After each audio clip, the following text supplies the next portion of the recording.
Hello, my name is Chastity Davis Alphonse. I'm a mixed heritage woman of European and First Nations descent.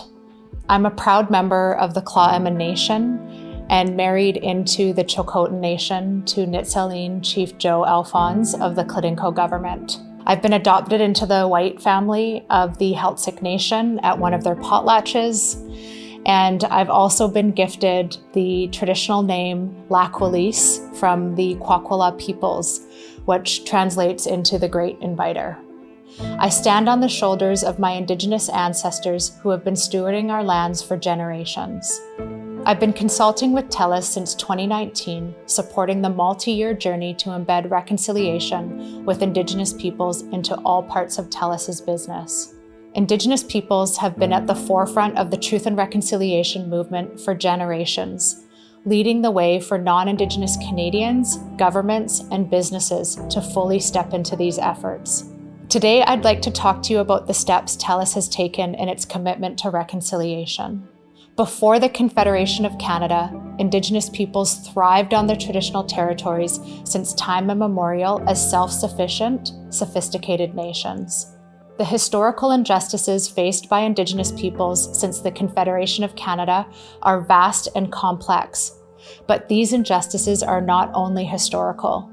Indigenous peoples continue to face institutional and systemic racism through policies, laws, and practices that continue to impede the way Indigenous peoples live on our lands, our basic human rights, and our access to the mainstream world.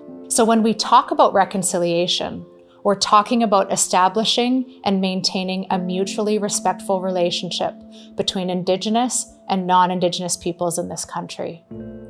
For that to happen, there has to be awareness of the past, an acknowledgement of the harm that has been inflicted, atonement for the causes, and action to change behavior.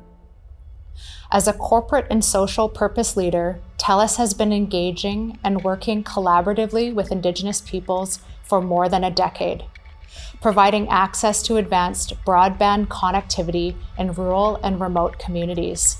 In late 2020, TELUS became more intentional in its commitment to reconciliation and began work on its Reconciliation Commitment Statement and Indigenous Reconciliation Action Plan, also known as IRAP.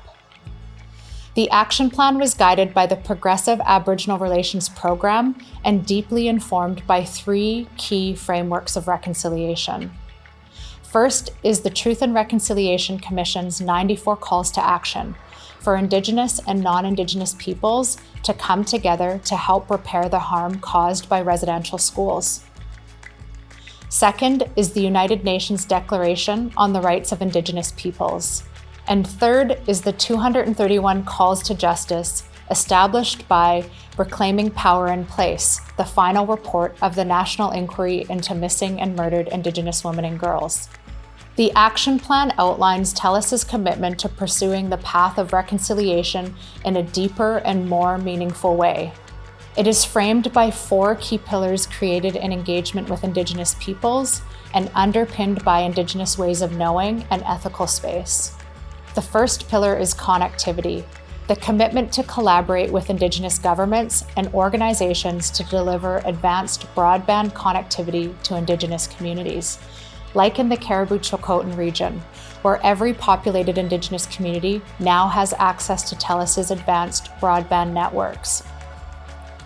Second is economic reconciliation, the commitment to support sustainable economic participation and growth for Indigenous peoples through involvement in TELUS's business. Like investing in Raven Capital, the world's first Indigenous-owned impact fund dedicated to addressing the systemic racism and impacts of colonization that have contributed to resourcing gaps for Indigenous entrepreneurs and enterprises.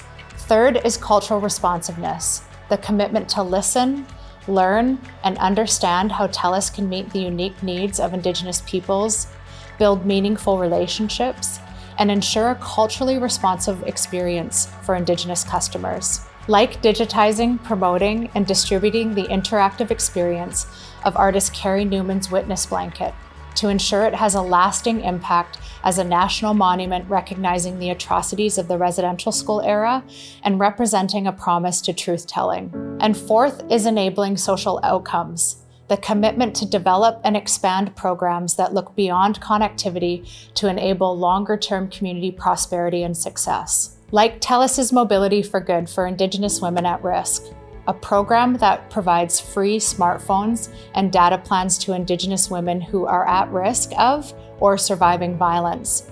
TELUS believes that these 4 pillars will enable the greatest reconciliation outcomes. Central to this plan is a recognition that reconciliation is a journey, not an outcome. It's about ongoing engagement with Indigenous leaders, elders, communities, and team members. And it's something that every TELUS team member can participate in. For a closer look at any of the documents mentioned in this video and to keep current on TELUS's ongoing commitments to reconciliation and how success is being measured, check out Go Reconciliation. There you'll find information and resources to help guide and inform you on this journey. Amawiga.